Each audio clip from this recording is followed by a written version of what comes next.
The restaurant hummed with soft jazz and candlelight.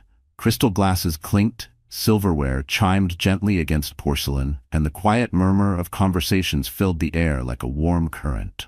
Alina stood just beyond the host's stand, one hand resting on her small baby bump, the other smoothing the folds of her ivory dress. She had chosen this place carefully, elegant but intimate, a place that once held meaning. Darius was already seated at their reserved table near the window. He didn't rise when she approached, didn't offer his usual half-smile. His phone was in his hand, his attention elsewhere. She paused for a heartbeat, long enough to notice the faint disapproval in his eyes when he finally looked up. "You're late," he said, not harshly, just cool. Traffic was slow," she murmured, pulling out her chair. No greeting, no kiss, not even a glance toward her stomach. She lowered herself into the seat, trying to ignore the flicker of disappointment. Maybe he had a long day. Maybe he just needed time to warm up. But then the server arrived, and before she could speak, Darius ordered for both of them, wine for him, sparkling water for her, and the chef's special. No questions, no discussion. Just like that, the night settled into a rhythm she hadn't expected. She tried to find her footing in small talk. The weather. The nursery. A story about a client who had sent a thank you card. Darius barely responded. He nodded, checked his watch, and once scrolled through a message under the table. When he finally spoke more than a sentence, it came wrapped in something sharper. "You know, Alina, it wouldn't hurt to dress like you used to," he said, eyes lingering on her neckline. "Pregnancy doesn't mean giving up completely." She blinked, stunned into stillness. The candles flickered between them. For a moment, she didn't know what to say. The ache landed first in her chest, then settled deep in her stomach, lower than the child, heavier than the silence. "I thought I looked nice tonight," she said quietly. "You look fine," he said, shrugging. "Just not like before." Inside, her heart gave a slow, tired twist. There was a time when Darius would have brushed her hair behind her ear and whispered that she glowed. A time when they'd sat across this very table, fingers laced, talking about names for a child they hadn't even conceived yet. She remembered laughing so hard she spilled wine down her dress. He'd called it charming. He'd kissed the stain and said it made her real. Now he looked through her like a project he'd lost interest in midway.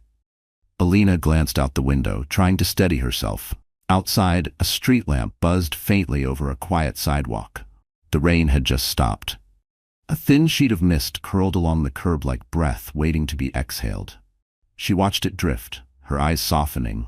The light from the candle cast a gentle glow across the white linen tablecloth, pooling around her untouched fork. And in that stillness, beneath the music and murmured laughter of other tables, Alina understood something she hadn't wanted to admit until now. He wasn't coming back. Not the man she married. And maybe he had never really been there at all. The server had just cleared their plates when Darius leaned back in his chair, swirling the last of his wine in the glass. His gaze wasn't on Alina. It drifted beyond her, scanning the restaurant as if searching for something more interesting than conversation. Alina sat quietly across from him, hands resting gently on the tablecloth.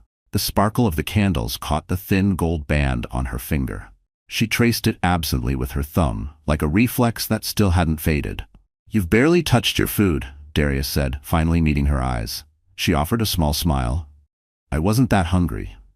He didn't press, just nodded, then checked his phone again, thumb tapping, screen glowing against the shadows of the room. His detachment was clinical, almost casual. But to Alina, it felt like standing in the echo of a conversation that had ended long before the words did. She watched him, the way his jaw tightened as he read a message, the crease that appeared between his brows. Once, she would have reached across the table, touched his hand, asked what was wrong. Now, she wasn't sure he would notice. She sipped her water, more out of habit than thirst.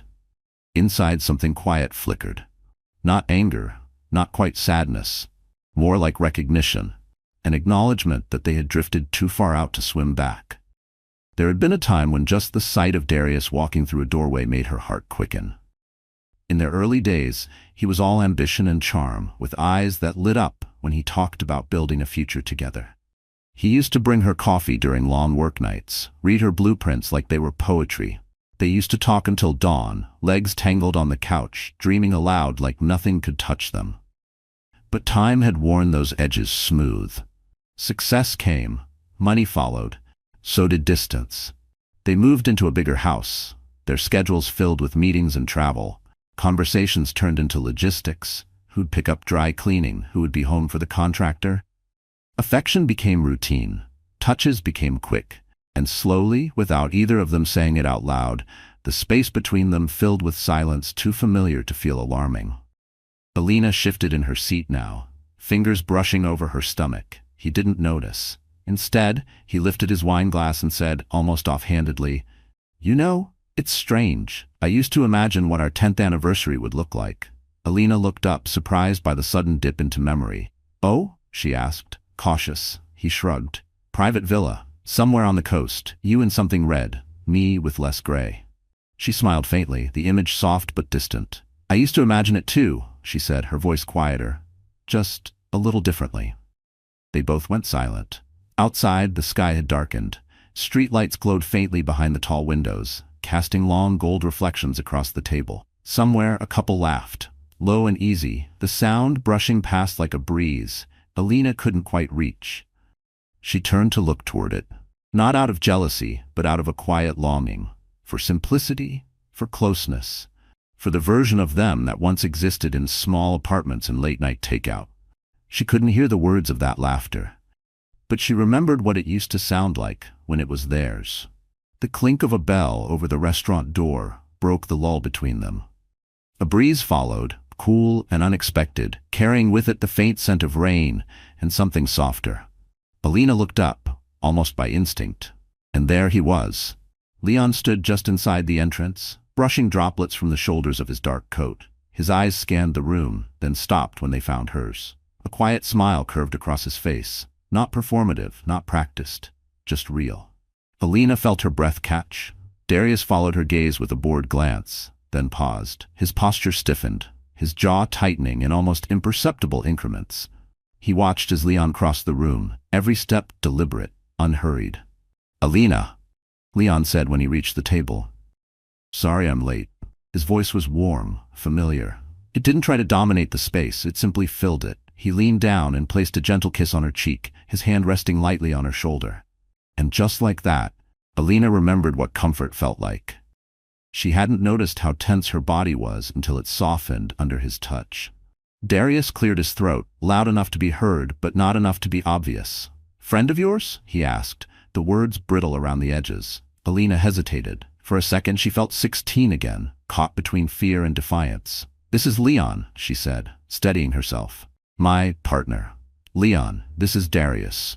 There was a pause, sharp and fragile, the kind that hung in the air like crystal just before it cracks. Leon extended his hand with effortless grace. "Nice to meet you." Darius took it, grip firm, jaw set. Likewise. They held each other's gaze for a moment too long, two men reading the same page in different languages. Alina sat still, pulse slow and strange in her ears. There was no shouting, no scene, just quiet tension, polite and loaded. "I should get going," Darius said abruptly, standing and straightening his jacket. "Vanessa's waiting." He said it without looking at Alina, though the name hit like a spark on dry wood. She remembered that name from old conversations, quiet emails, suspicious smiles. She had never asked, he had never admitted, and that had been enough to leave a hollow where trust used to be. Darius gave a small nod to Leon, then walked out. No goodbye, no second glance. Only the scent of expensive cologne lingered behind him, dissolving into the low hum of the restaurant. Leon slid into the seat across from her and reached for her hand. "You okay?" he asked, voice low. Alina nodded slowly, but part of her still stared at the door, at the space where Darius had just been. Not out of longing, but because she could finally see it clearly now. The absence he carried even when he was in the room. Outside, the rain had started again, thin and steady, streaking softly down the window pane beside her. Like something trying to be heard, but not quite strong enough to knock. 2 days passed, quiet but restless. It was late morning when Alina found herself sitting cross-legged on the floor of her apartment, surrounded by cardboard boxes she hadn't opened in over a year. Dust clung to the flaps. She didn't know why she'd pulled them out. Maybe it was the gray sky, Or maybe it was the silence that had started to feel too loud. She opened the top box and pulled out an old photo album, leather-bound, frayed at the corners. Her fingers paused on the first page, where a photo from their early days smiled back at her. Darius, sunburned and laughing, with his arms slung over her shoulder outside a tiny art museum. She looked young in the picture. Young in the way that means believing effort will always be enough. She turned the page.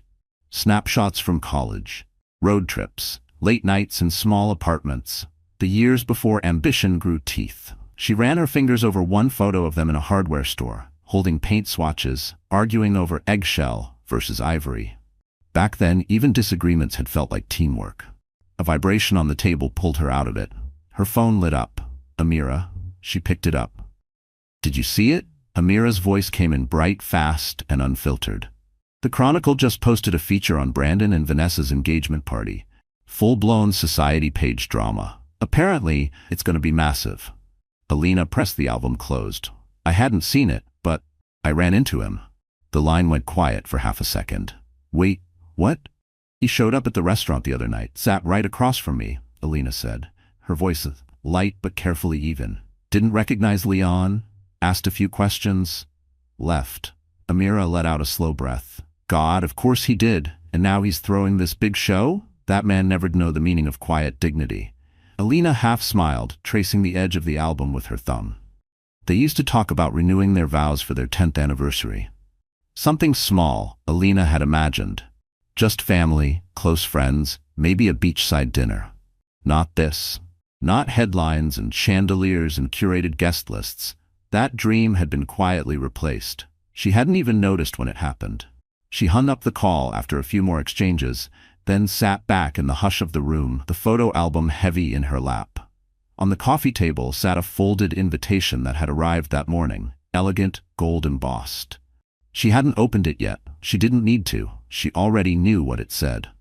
Outside the window, wind brushed through the trees, bending the branches in slow arcs. She watched them sway, their movement calm, deliberate, untouched by the noise of human performance. Inside, the album lay open again on her knees. One photo, just her, sitting cross-legged on a windowsill, sunlight on her face. Darius had taken that one. She remembered feeling completely herself in that moment, unaware she'd ever lose that version of her. The photo smiled gently up at her. A still image of someone who hadn't yet learned what love without safety can cost. That afternoon, the apartment held a particular stillness. The kind that follows a morning of remembering too much. Alina sat at her desk near the window, soft light pooling over scattered sketches and notebooks. Her hands moved across the page, pencil in steady motion as she refined the lines of an archway, part of a new hotel lobby concept. The work was meditative, mechanical in a way, but her thoughts drifted elsewhere. Her phone buzzed beside her, breaking the rhythm. A new message from Leon. "Dinner tonight? Or I can swing by your studio. We could just get drinks after." She read the message twice, then smiled. Small, real. Fingers hovering above the keyboard, she typed back, "Dinner sounds perfect. I'll be free by 6. And just like that, something shifted. Not dramatically, just a gentle recalibration inside her chest, like a tight knot slowly loosening. She leaned back in her chair and let the pencil roll out of her hand. Across the room, on the coffee table, the unopened invitation still sat like a dare, but it no longer pulled at her the way it had earlier. Not now. Not in this light. She stood and stretched, the ache in her lower back reminding her of the growing life inside her. She placed a hand there instinctively, protective, steady. Then she moved to the bookshelf, third shelf down tucked behind a row of old architecture textbooks, and pulled out a slim, hardbound folder. It held the contract she'd signed just last week, her first major deal with a boutique hotel chain, a real opportunity, a real shift. Carter Design Studio. She whispered the name aloud sometimes, just to hear it. The surname she'd kept after the divorce, not out of sentiment, but because it had become her own before it had ever been his. A name on paper, on blueprints, on office doors. Her name. Leon had been the first to ask about it, gently curious, never pushing. He never asked how broken she had been. He only noticed how she kept showing up, kept trying. They had met at a fundraiser Amira insisted she attend, a night she almost skipped. Leon had stood near the sculpture exhibit, quiet, almost unnoticeable at first glance. until he wasn't. They talked for hours, not about trauma or history, just about texture, light, design, the importance of soft chairs in hard rooms. He made her laugh, not the nervous kind, but the kind that feels earned. She didn't know then how long he would stay. But 2 months later, he still showed up. At dinners, at quiet mornings with coffee, at gallery openings she was too tired to attend, but went anyway, because he always asked in a way that made it feel like a choice. The photo album remained closed now, the invitation unopened, but her sketchpad was full, her phone had new messages, and the apartment no longer felt like a waiting room for pain. Outside, the sun had begun to dip, casting long gold shadows across the floor. And, in that warm hush, Alina realized something. Healing didn't announce itself. It didn't knock. It just slowly made space where grief used to live, like a room rearranged where the light finally falls just right. Evening came wrapped in a quiet glow. The city outside was soft with twilight, lights just beginning to blink on in the distance, as if exhaling into night. Maison Étoile sat tucked along a quiet corner in the old part of town, part bistro, part memory. Alina stepped through the door beside Leon, his hand resting gently at the small of her back. The warmth of it lingered longer than the touch. The host greeted them with recognition, ushering them past the small crowd toward a candlelit table near the window. The place smelled like butter and roasted herbs. Everything felt measured. Glass polished, napkins perfectly folded, soft jazz playing just loud enough to suggest elegance without arrogance. Leon pulled out her chair. "I ordered your favorite," he said with a smile, taking his seat across from her. Alina glanced at the deep red wine being poured. None for her, of course, but the gesture still landed with care. The server brought sparkling water instead, and Leon's eyes met hers across the flickering candle. "To new beginnings," he said simply, raising his glass. She tapped hers gently to his. The sound was delicate, like something that could break, but didn't. They talked easily over the first course.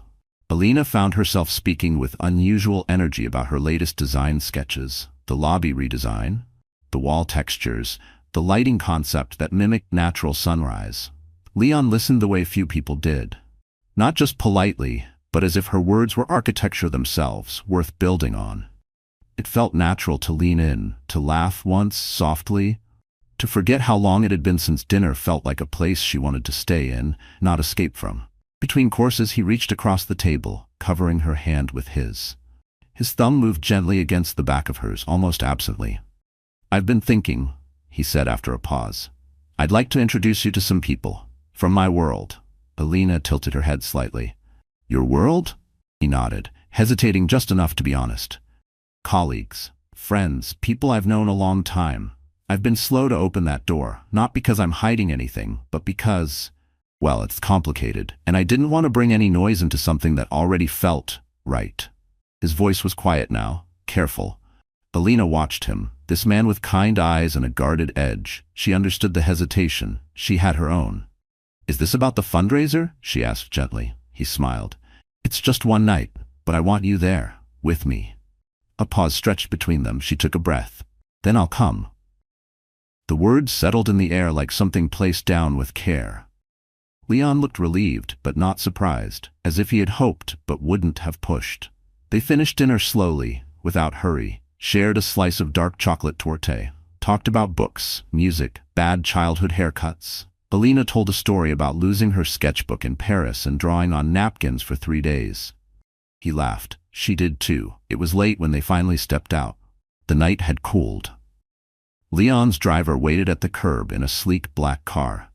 Alina hesitated for a moment, still not used to the ease of it, but she let him open the door, let him settle beside her, and didn't flinch when the city blurred past.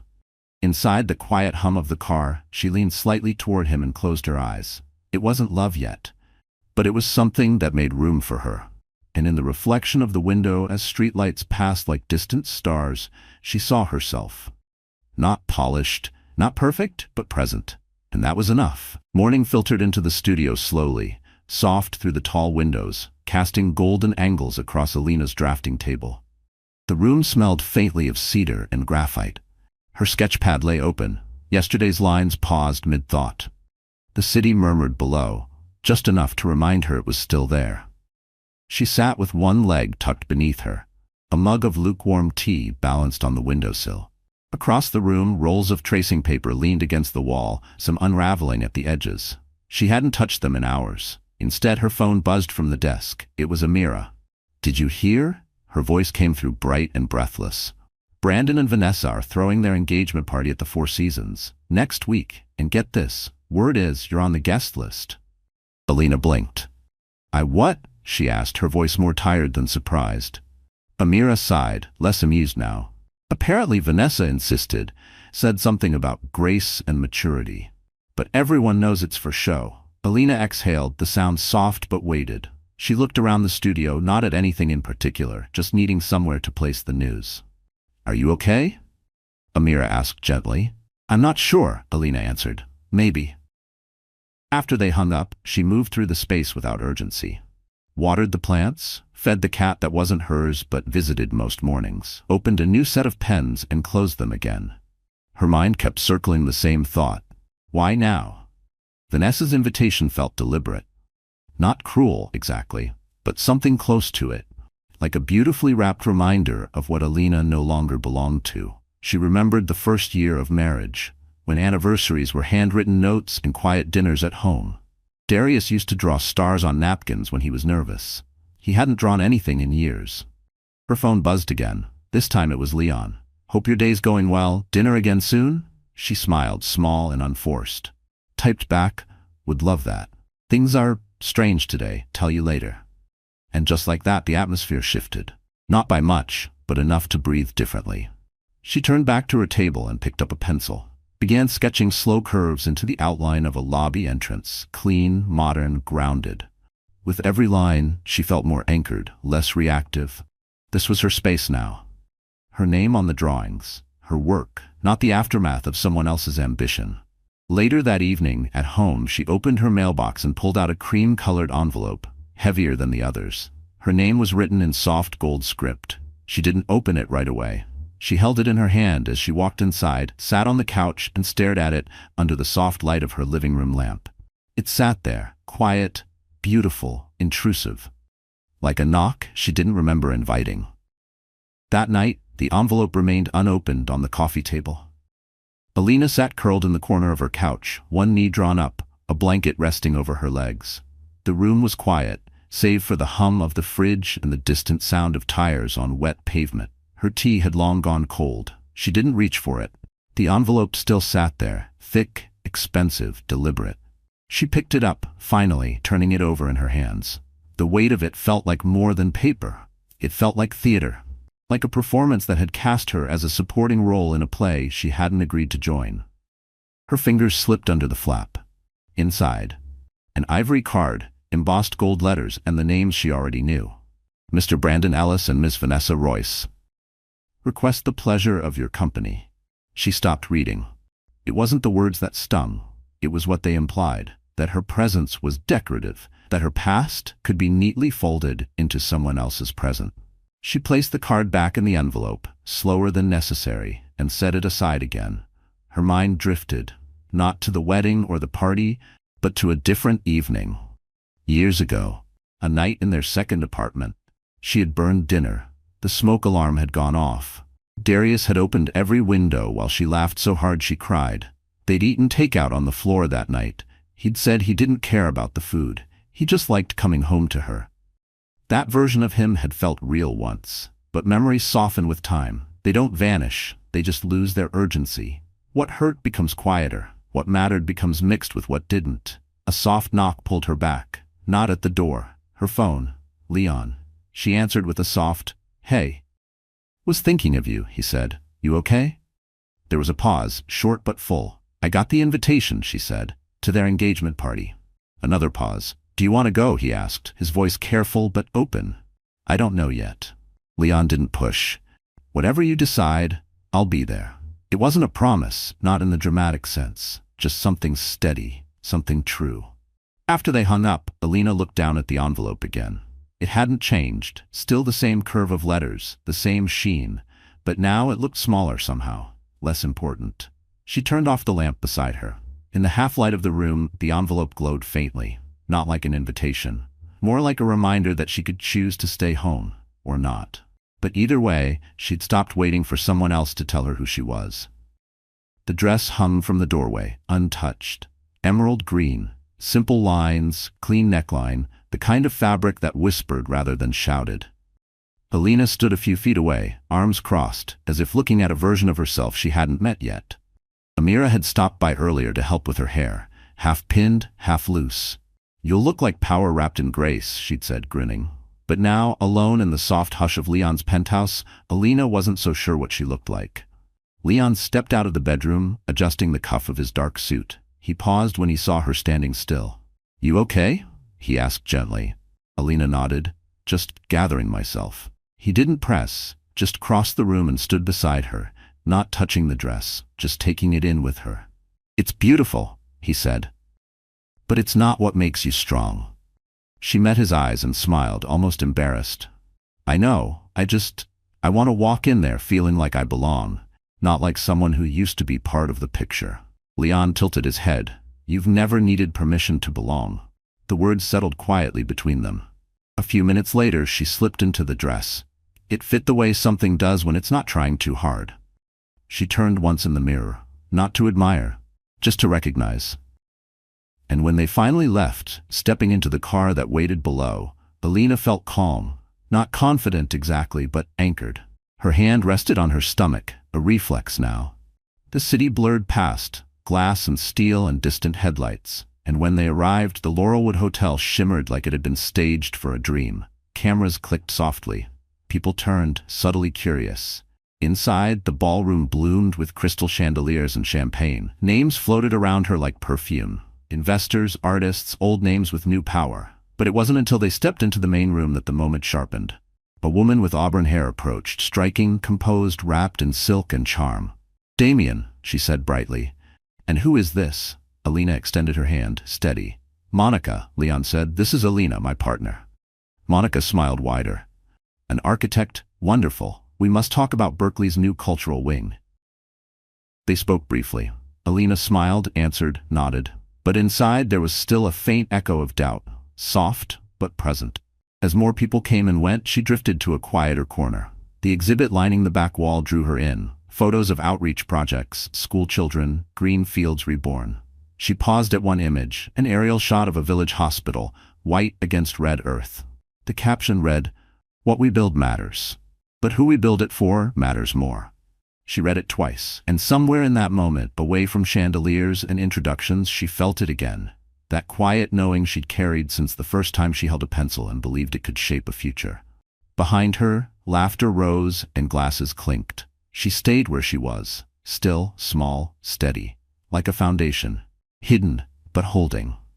She hadn't heard that voice in years, but her body remembered it before her mind did. "Alina Carter? Is that really you?" She turned slowly. David Russell stood there, wine glass in hand, his expression split between recognition and something harder to name, curiosity maybe, or amusement. He looked almost the same expensive haircut, same tailored ease, the kind of man who always seemed half in conversation with himself. Darius had once said David knew how to work a room without making it sweat. "David," she said, polite but measured, "didn't expect to see you here." He grinned, eyes flicking down to her dress, then back up. "You look good." She nodded once. "Thanks." There was a pause, too brief to be awkward, too long to be warm. "I've got a table at the engagement party," he said, lifting his glass a little. "Brandon and Vanessa, you going?" Alina didn't answer immediately. Her spine had already straightened. Her hand curled gently around the edge of her clutch. "I haven't decided," she said carefully. David smirked. "You should. Brandon's been talking nonstop. Big plans, big future. Apparently Vanessa's dad has political connections. He's not just aiming for business anymore. He's aiming for legacy." The words were light, but the message wasn't. And beneath them, something in Alina bristled. Not just for herself, but for the version of her that had once tried so hard to believe in Darius's version of us. "I'm here with someone," she said, voice even. David blinked, caught off guard. "Yeah? Who?" Before she could answer, a soft presence arrived at her side. Leon, his hand found the small of her back, steady and grounding. "Hi," he said to David, nodding once. "I'm Leon." David looked at him the way people look at unfamiliar art, trying to find a flaw before admitting it's good. "Of course," he said eventually. "Well, hope you both enjoy the night." And just like that, he slipped back into the crowd. Wine glass tilting, charm resumed. Leon turned to her, eyes questioning but gentle. "Everything okay?" She nodded, grateful for the interruption. "Just someone from a long time ago." He didn't ask more, just touched her elbow lightly. "Want to get some air?" "Yes, please." They stepped onto a side terrace, where the noise dulled behind glass and the night air was cooler, easier to breathe. The city stretched out below them, lights blinking like quiet signals from a world that didn't know them. For a moment, neither of them spoke. Then she said, more to herself than to him, "He made me feel small. Just now, like I was a part of something I'd already let go." Leon looked at her with a softness she couldn't explain. "You're not small," he said. And the way he said it, steady, without needing her to respond, was enough. Inside, the party continued. But out here, Alina felt something she hadn't in a long time. Untouched, not by the past, not by anyone's expectations. Just herself, on her own terms. A woman in a green dress beneath a silver sky, learning to breathe without apology. The ballroom had shifted by the time they stepped back inside. The music had softened, the energy more subdued. Glasses clinked in quieter rhythms now. Voices had dropped just slightly, and the flow of people had begun to circle around something, someone, near the center of the room. Alina spotted him before he saw her. Brandon. He stood by the grand floral display, surrounded by people in suits and silk, his hand resting at the small of Vanessa's back. He looked polished, practiced. The kind of man who knew where the cameras were, even when none were pointed. Vanessa was radiant in silver. She smiled easily, her movements precise, as if each gesture had already been rehearsed. Together they looked a magazine cover, curated, elegant, expensive. And then his eyes found Alina. Just for a second. She felt it, the brief flicker of recognition, of calculation, of something else buried beneath. But then it was gone. He nodded politely. Vanessa turned too, and for a moment the past and present collided in a single exchange of glances. "Alina," Vanessa said warmly, extending a hand. "So glad you could make it. Brandon told me you two ran into each other." Alina accepted the handshake. "Yes, it was unexpected." Vanessa smiled, her tone breezy. "Well, life's full of surprises." Brandon cleared his throat. "Leon," he said, acknowledging the man beside her. "Good to see you again." Leon nodded. "Likewise. Congratulations." The air between them was cordial but thin, a kind of tension that wore a suit and shook hands but never quite sat down. Then, as quickly as it started, the exchange ended. Vanessa guided Brandon back into the crowd, leaving only the echo of perfume and the weight of memory. Alina let out a slow breath. "You okay?" Leon asked quietly. She nodded. "Yes, just strange, seeing it like this." They moved toward the buffet, where Amira waved them over, armed with a glass of Prosecco and a wicked grin. "Your ex has the emotional range of a linen napkin," she whispered once Brandon was out of earshot. "But you look like an empress, so I'd say the universe is still balanced." Alina smiled. It helped. For the next half hour they drifted from small group to small group, exchanging pleasantries, collecting names she'd forget by morning. Most people were kind, curious. Some offered polite nods when they realized who she was. She noticed the way eyes lingered, not long enough to be rude, but long enough to weigh. There she was, the ex-wife, the woman from before. But she didn't shrink. She stood tall in her green dress, answered when spoken to, smiled when she meant it. Let silence do the rest. And somewhere between passing trays and champagne flutes, she realized something she hadn't expected. She wasn't bracing anymore. She wasn't waiting for approval or explanation, or for Brandon to finally see her. She didn't need to be seen by him anymore. Across the ballroom, Brandon laughed at something. Vanessa touched his arm, and Alina turned away. Not out of pain, but because the version of herself that needed his attention no longer existed. A hush began to settle over the room, not sudden but gradual, like a curtain falling in slow motion. Brandon stepped up to the microphone near the bandstand, tapping it once, then twice. The soft chime pulled attention toward him like gravity. Vanessa stood just behind him, hands folded, smiling in that smooth, practiced way that photographs well. "Good evening," Brandon began, voice amplified but smooth, easy. Thank you all for coming tonight. Vanessa and I are honored, truly, to be surrounded by so many friends and colleagues as we celebrate this next chapter. Alina stood near the edge of the room, a flute of sparkling cider in her hand, untouched. Leon was beside her, close enough to feel, but not speaking. Just present. Brandon's voice drifted through the air, words like gratitude, journey, future.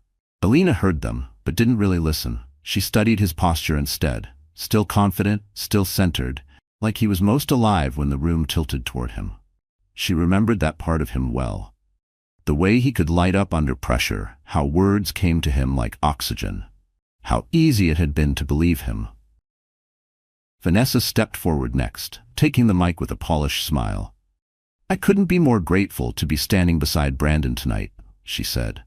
"He's the kind of man who dreams boldly, who pushes forward with vision, and I've never felt more certain about the future we're building together." The applause was polite, measured. Alina's gaze drifted from the couple to the crowd, heads nodding, glasses raised, smiles flickering at the edges, the choreography of wealth and approval. Leon leaned toward her.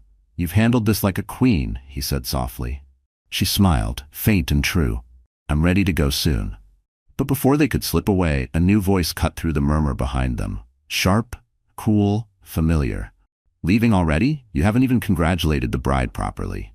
Alina turned slowly. Patricia Walsh. Hair set perfectly, pearls at her throat, and that same tight smile she used to wear at holiday dinners, the one that never quite reached her eyes. "Hello, Patricia," Alina said, voice steady. Patricia looked her up and down, then to Leon, then back. "And this is?" Leon extended a hand. "Leon, I'm here with Alina." Patricia took it like it might break her manicure. "You look familiar." Leon's expression didn't shift. "Perhaps we've met at a fundraiser." Possibly." Then to Alina, "Well, it's good you've moved on. Though I always wondered, did you ever appreciate what Brandon brought to your life?" The old sting bloomed, briefly, but it didn't anchor. Alina met her gaze calmly. "With all due respect, that's no longer your concern. I wish them well." For the first time, Patricia's expression faltered. Just a hair. Just enough. "Well then," she said, clutching her purse tighter. "Do enjoy the party." She turned and walked away, heels sharp against the marble. Leon touched Alina's back, grounding her again. "You all right?" She nodded. They stepped out onto a small terrace just beyond the ballroom. The doors closed behind them, muffling the music, the voices, the performance. The city stretched out below, lights like distant thoughts. The air was crisp, the kind that carried memory but not weight. Alina looked out and thought of all the versions of herself that had once stood behind closed doors, unsure of her worth. Now, the only door that mattered was the one she had just chosen to walk through. And it didn't lead back. The terrace air was cooler than expected. It wrapped gently around Alina's shoulders like a borrowed coat. She stood quietly beside Leon, both of them facing the glittering spread of the city below. Somewhere behind them, champagne flowed and conversations resumed, the kind that float between power and performance. "I used to feel small in places like this," she said quietly, as if confessing to the night itself. Leon glanced over. "Do you still?" She shook her head slowly. "Not with you here." There was a calm in the moment, quiet but earned. But before it could settle fully, a ripple of sound, sharp and rising, broke through the walls of the ballroom. They turned instinctively. Something had shifted. Inside, the lights seemed too bright, voices a little too loud. Guests had begun to gather near the center of the room again, but this time not for a toast. Brandon stood at the mic once more, Vanessa at his side, her expression no longer calm. She looked composed but tight, like someone trying to hold porcelain without dropping it. "Please," Brandon's voice called out, louder now. "Everyone, just a moment." People stilled. Alina felt her pulse flicker, her grip on Leon's arm tightening ever so slightly. A security guard moved through the crowd. Not fast, but with purpose. His steps curved toward them. "Excuse me," he said carefully, his gaze landing on Leon. "Mr. Westwood, we need a word." The room shifted again, this time sharper, like glass beneath bare feet. "What's going on?" Alina asked, already knowing she wouldn't like the answer. "There's been a call," the guard said. "A concern about a guest's credentials." The words were neutral. The tone wasn't. Gasps didn't echo. They whispered, just enough to build tension, not drama. Brandon's voice came through the mic again, smoother now, but no less pointed. We just need to confirm something. A minor mix-up, I'm sure. Alina turned to Leon. He was still, calm, but she knew the tension behind his composure. He stepped forward without resistance, reaching into his jacket. I have identification, he said evenly, and a business card. You can call the number. The security guard nodded, speaking into his earpiece. Alina could feel every eye in the room shift toward them, and somewhere near the back, she saw Patricia, arms folded, watching. Not surprised. Then a voice cut through the quiet, older, colder. I placed the call. The crowd turned. Gerald Royce, Vanessa's father, stepped forward, composed in a way that didn't need volume. He looked straight at Leon, his words clipped. I've heard things about you, rumors that your fortune isn't what you claim, that you've inserted yourself where you don't belong. The words weren't about Leon. They were about boundaries, about who gets to belong. Alina felt something deep in her stomach go still. Not fear, not quite anger, just the recognition of an old pattern, power dressed as protection, the kind that tries to decide who's worthy of the room. Leon didn't flinch. He handed the card over. If you call that number, someone will confirm. The guard stepped away, already dialing. The room held its breath, and in the silence that followed, Alina stood straighter.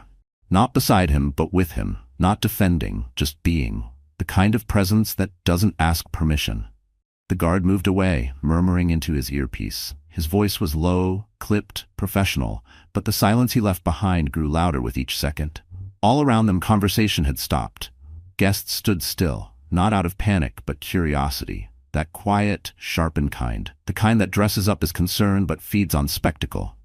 Leon remained still, hands relaxed at his sides, his face unreadable, but not cold. More like someone who had walked through rooms like this before and already knew how they ended.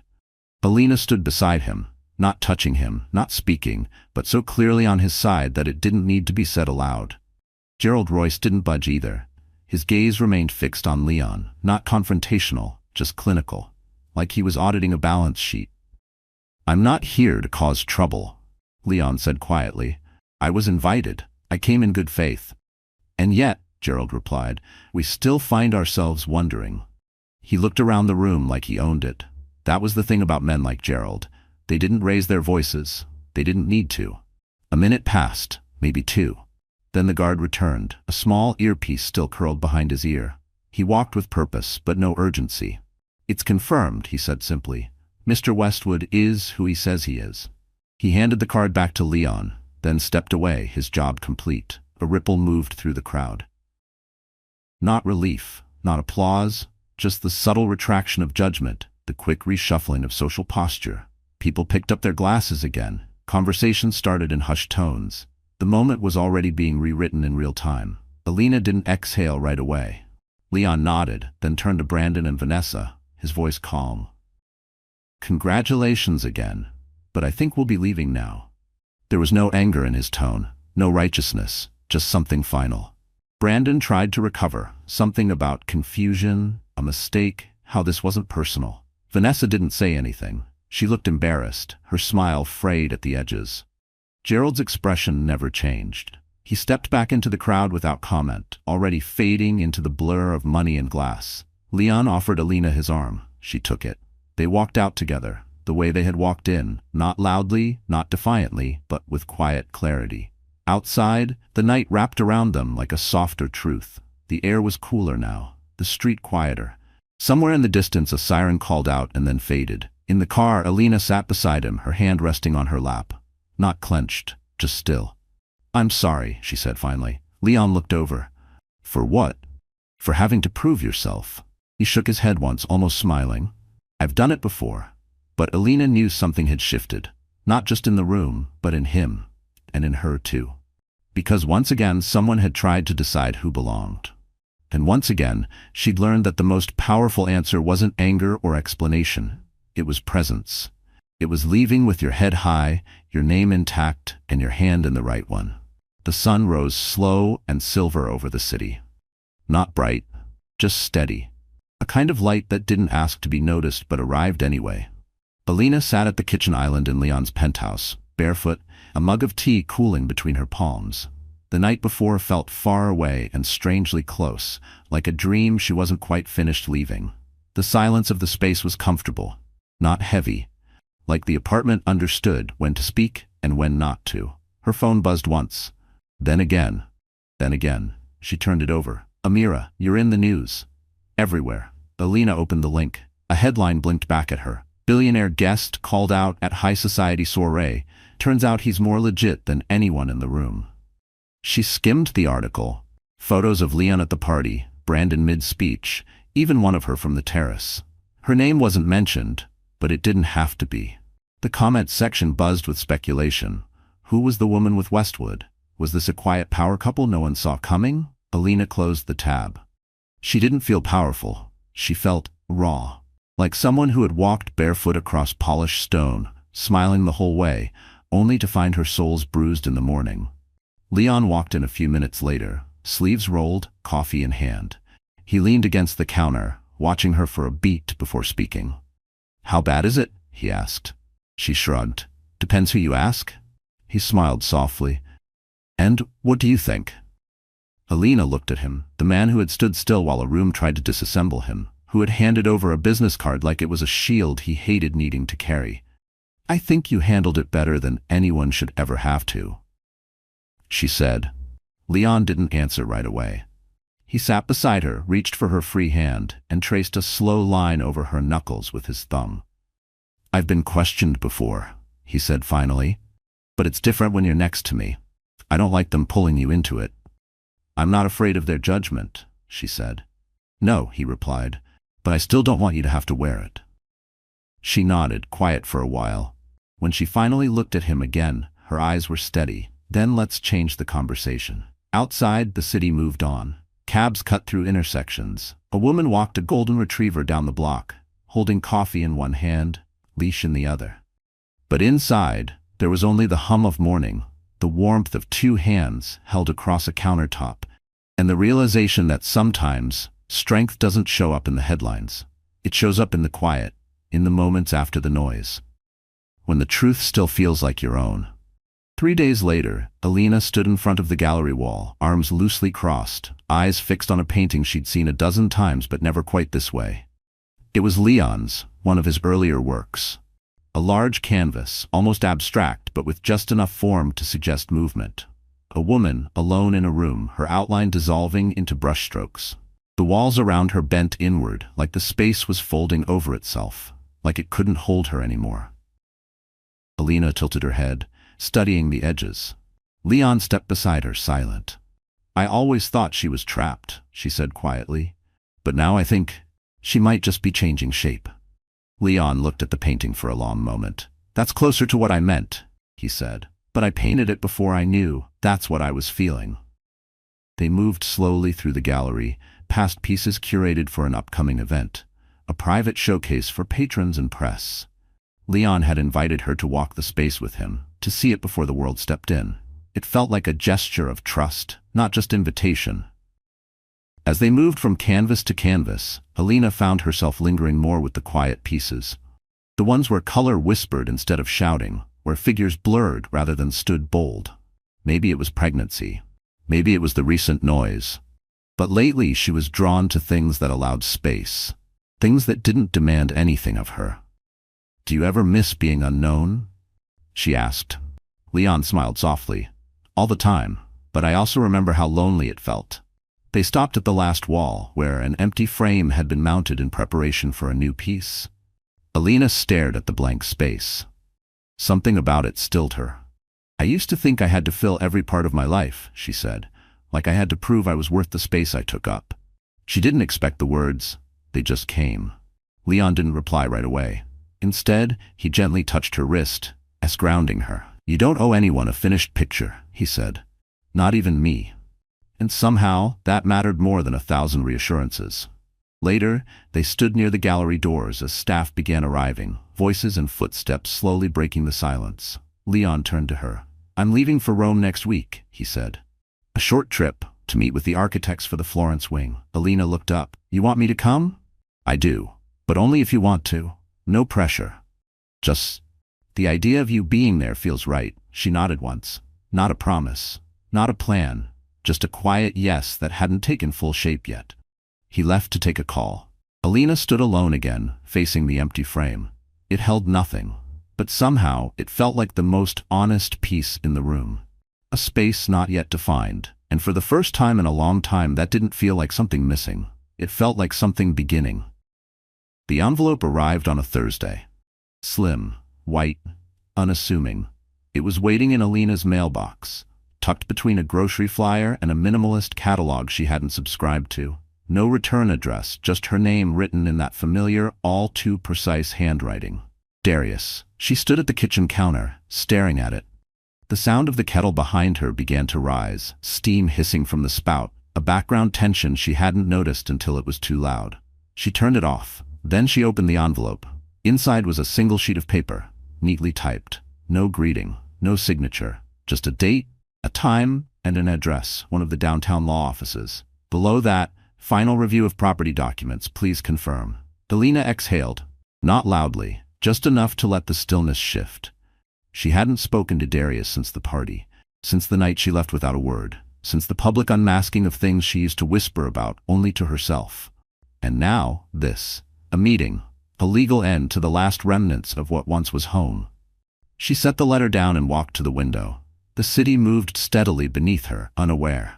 She watched a man below wrangle a folded stroller into the trunk of his car. A woman passed with a child balanced on her hip, one shoe missing. Mundane scenes, quiet truths. They reminded her that closure doesn't always look like revelation. Sometimes it's just paperwork. Still, something tugged at her ribs. She remembered a night early in their marriage, when their apartment flooded from a burst pipe upstairs. She and Darius had moved their things to higher ground, barefoot, soaked, laughing from exhaustion. He'd made tea on the stove by candlelight, claimed it was adventure. Back then he could turn inconvenience into charm. She hadn't thought of that night in years. Now, even the memory felt borrowed. Later, she called her lawyer to confirm the appointment. "It'll be straightforward," he said. "Standard asset division. You've already negotiated the hard parts." But the hard parts weren't in the papers. They were in the spaces between what was kept and what was left behind. Alina hung up, then sat at her desk, flipping open her notebook. Her pen moved without thinking, shapes, then lines, then a soft curve that became a doorway. She wasn't angry. She wasn't grieving. She was simply clearing space. And on the counter, the letter lay folded again. Neat. Final. Like a period at the end of a sentence she no longer needed to reread. The law office was quiet in the way hospitals are, sterile, muted, heavy with things unsaid. Alina sat in the waiting room, a clipboard on her lap, though all the necessary papers had already been filled. She hadn't worn anything dramatic. Just a navy dress, low heels, a jacket she didn't need but had put on anyway. Not for warmth, for armor. Across from her, a glass wall looked into a conference room. Neutral walls, water pitchers, an arrangement of pens that no one would steal. The kind of place built to look impartial. Her lawyer came out first, offering a nod. Behind him the door opened again. Darius. He looked the same, almost irritatingly so. Crisp suit, hair just touched with gray at the temples, an aging he'd wear like prestige. He didn't smile, just nodded. Alina. Darius. They didn't hug. They didn't shake hands. They just walked into the room and sat on opposite sides of a polished table that smelled faintly of lemon and thyme. The meeting began. Language turned technical. Assets, percentages, property titles. The cadence of closure. Alina listened closely, nodded where needed, initialed documents with a pen she didn't bring. Her voice never wavered, though once her hand did. Halfway through, Darius spoke directly to her for the first time. "I kept the lake house," he said. "But I had the guest room painted blue." Alina looked up. A pause. She knew what he meant. That room once meant for a nursery. She nodded once, then returned to the document in front of her. Somewhere in the process, someone offered coffee. Neither of them took it. Later, with only 2 pages left to sign, Darius spoke again. "You seem, well." It wasn't quite a compliment, more like an observation made from a distance. Alina looked at him, really looked. "I am," she said. "And you?" He hesitated. Then, mostly. A long pause stretched between them. Not tense, just full. She wanted to ask something. Or maybe she didn't. Maybe the space between them was enough. Maybe the not saying held more truth than anything spoken could. When they were finished, they stood. Darius reached into his coat pocket, pulled out an envelope. Slim, handwritten. He placed it on the table between them. "You don't have to read it," he said. Then he turned and left. Alina didn't pick it up right away. She watched the door slowly swing closed behind him, then returned to stillness. The room was quiet again. Outside, the clouds had shifted. Light filtered in through the glass, catching on the envelope's edge. She took it, held it in her hands, not to open, not yet, just to feel the weight of it. A letter at the end of a life they'd once built together, words that might explain or regret or reach, but for now, it was just paper. And the chair he'd left behind was still slightly turned toward her. The letter sat on her nightstand for 3 days, unopened. Alina moved around it like something fragile. She'd pick it up, carry it to another room, then return it. She thought about throwing it away. She thought about reading it right away. But instead, it lived in limbo, between choice and hesitation. On the 4th night, she couldn't sleep. The apartment was quiet. Outside, the city breathed in low, rhythmic pulses. A streetlight flickered 2 blocks down, unnoticed by most but visible from her bedroom window. She got up, slipped on a sweater, and padded barefoot to the kitchen.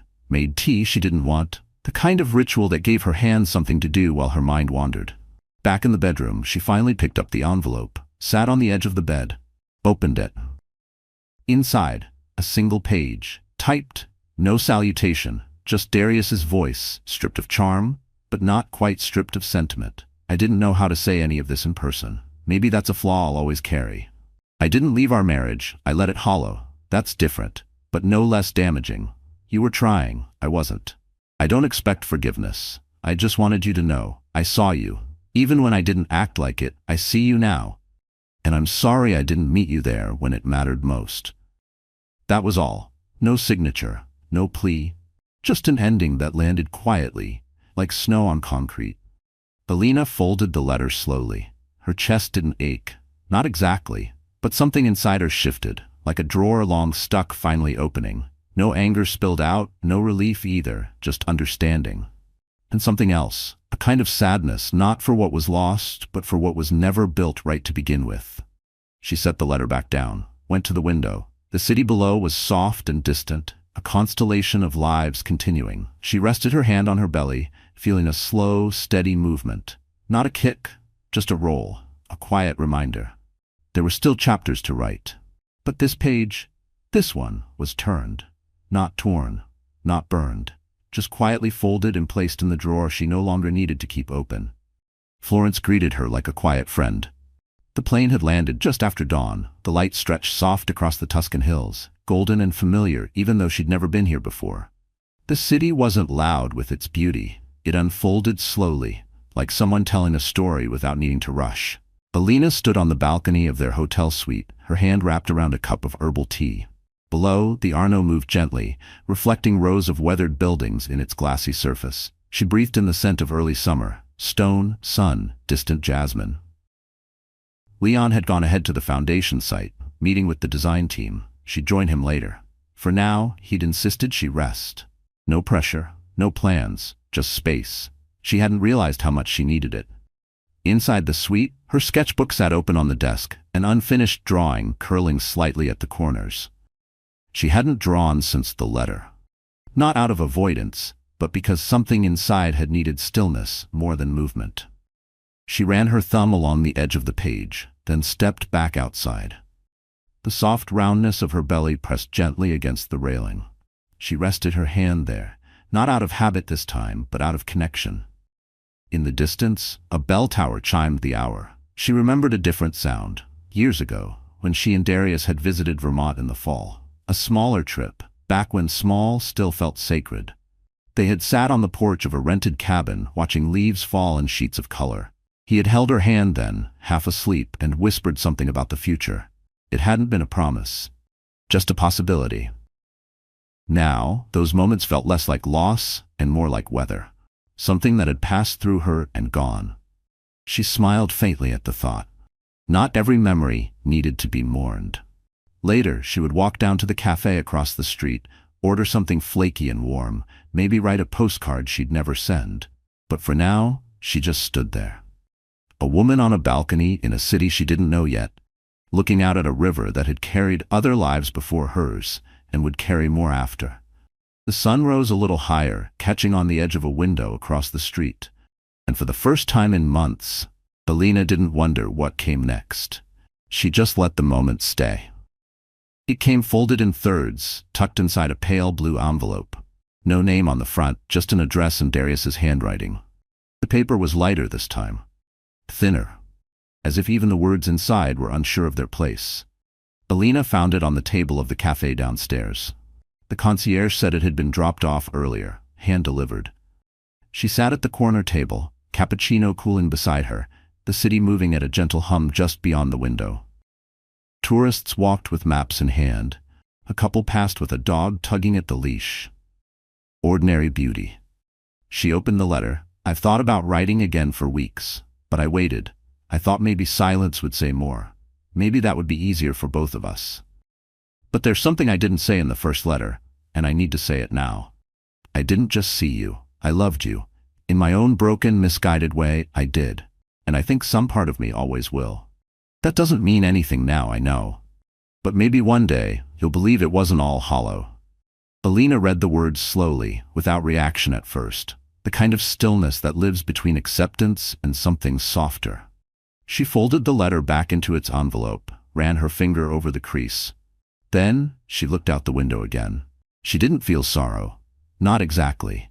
Just the echo of something familiar, a melody she used to know by heart, now just a few notes drifting at the edge of memory. She thought about all the things love had meant over the years, how it had once looked like, and surviving, staying, then surviving, then walking away.